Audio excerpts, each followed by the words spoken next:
Alright, so we went and saw Hellboy, and we're going to give you our first spoiler-free review, and then after that, we're going to get into the spoilery stuff. So, I like this one. It deals more, I think, with the individual Hellboy himself and the conflict that he has to go through between being a part of mankind and essentially fighting mystical forces that some would say he's a part of. Otherwise, there was comedy, there was gore, which we'll get into later, and a great overall storyline with some good characters involved. There were times I thought was a little slow, but when it needed to pick up, especially in those action scenes, it went full force.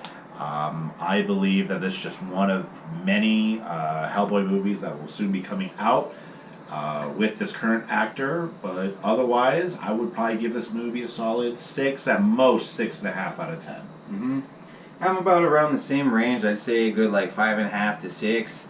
It was funny, like I found myself laughing more than the entire audience there. You're saying about gore, it is gory. When you think about the battle of heaven and hell, like hell gets really hellish, so if you're squeamish, like, be prepared for some of that stuff. There's some stuff, like, I just was not expecting. But overall, it was decent. It's a very interesting movie, but if you're ready, I'm ready to get into some spoilers right now.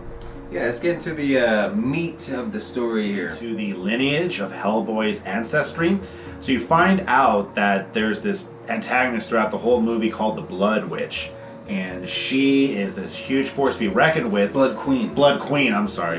Whole story and starts from the beginning where King Arthur and the wizard Merlin have to take her on, and you find out that one of King Arthur's great granddaughters, I guess, had sex with the devil, or decided to conceive with the devil, and had a spawn child who was half human and half devil. And you find out that's Hellboy. My favorite part of the movie, where you see Hellboy in full-fledged Hellboy, riding in on this bone worm or bone dragon, and he's with his fire sword, he's got this fire crown, super badass, just jumps out, boom, and just starts slaying people left and right. He is in this conflict through the entire movie where he knows that he brings the destruction, the annihilation of Earth. And in this vision, you see full-fledged Hellboy just destroying shit, and it's so cool. I thought that was like the coolest thing. Just seeing him ride in on a fiery dragon was the coolest thing. My favorite part of this whole entire movie is they have to find the Sword of Excalibur in present day.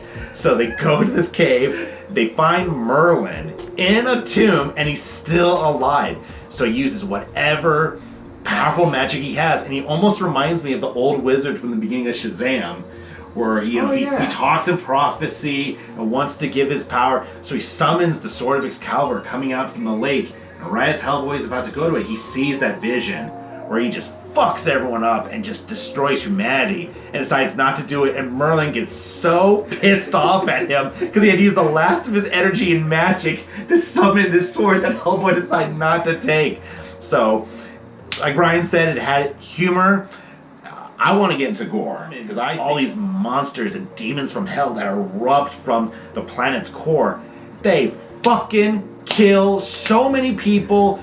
It's so vivid. I can remember just watching people in their last moments of their life just being ripped apart or having their face skinned off, and just, it was just insane. And a lot of times, even with R-rated movies, like, it'll jump and you won't see the results, but you saw everything. Which, believe me, anytime we go into regular monsters like the Mummy or Frankenstein or the Wolfman, that's cool. But I want to see some demonic monsters. I want to see stuff we've never seen on screen before. Now, like, not even demon spawns like are the only enemies. Like, you find out that things that we think of as like good things, like, oh, I'm gonna put my tooth under the pillow and a fairy's gonna come and give me money. No, a fairy's gonna come and fucking steal your ass and replace you with a demonic boar, and it's gonna pretend that it's you. He was one of these children. He was actually the girl that's the medium. Yeah. He actually replaced her. And he was found out by Hellboy, so Hellboy just reveals him, and he basically resents Hellboy throughout the whole movie, and he wants to exact his revenge. So you got all these characters that are great. Some parts of the story are a little slow or confusing, but overall it was pretty cool, and I like that sometimes they could do remakes, and they actually turn out good. Yeah, yeah.